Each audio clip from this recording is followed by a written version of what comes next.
So what is this book about? It's about the human side of Agile. What does that mean? Well, there are two sides to Agile. There's the process side. This is where you do stuff, where you think about tasks and estimates and who does what when. And then there's a human side. This is the side of the people on the team, where it is unmanageable, unpredictable, amazing one day and frustrating the next. It's how you navigate that in order to get the results that you need. And where did this book come about? I mean, was it your own experience in the field that kind of led you to think there might be a gap in people's knowledge? It's not so much a gap in people's knowledge as it is in what they do. I have led so many Agile implementations, and I have met so many Agile practitioners in conferences and everywhere else. And consistently, I hear about implementations of Agile that just fall flat. People get the process. You know, how to do stories, how to plan iterations, fine. We get that. It's not a big deal. But it's when I hear people talk about their teams as if they're made up of countable resources, like I have 5 staplers on my team, I just call them resources, or when we are preoccupied with how many hours will this and this take, and can we get a nice graph on the burn down. This is where I start paying attention to, well, is this really working for you or not?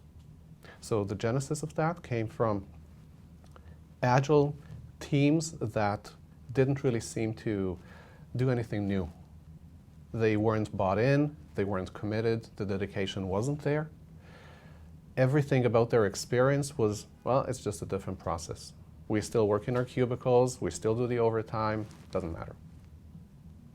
So who do you want to read this book? I mean, is it aimed at IT leaders? Is it aimed at developers? Or is it aimed at everyone?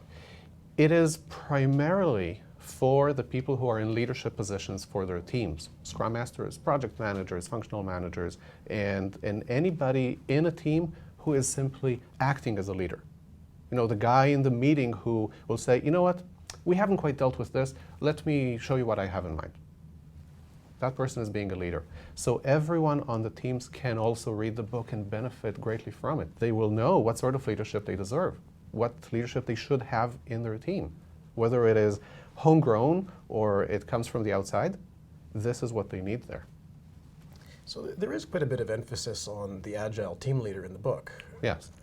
Naturally. And what exactly does an Agile team leader, or an ATL as it's abbreviated, do? Yeah. What's so important about their role?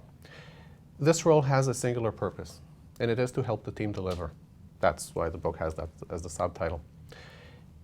The ATL does everything that the team won't do, can't do, or shouldn't do in order to help them. That person is a servant leader. That means that the unit that matters, the unit of value, delivery really, is the team itself.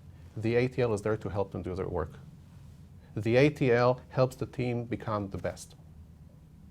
In a sense, it's a person or role who sort of works his way out of a job, eventually. In most teams, that person actually needs to stay. They need that much leadership.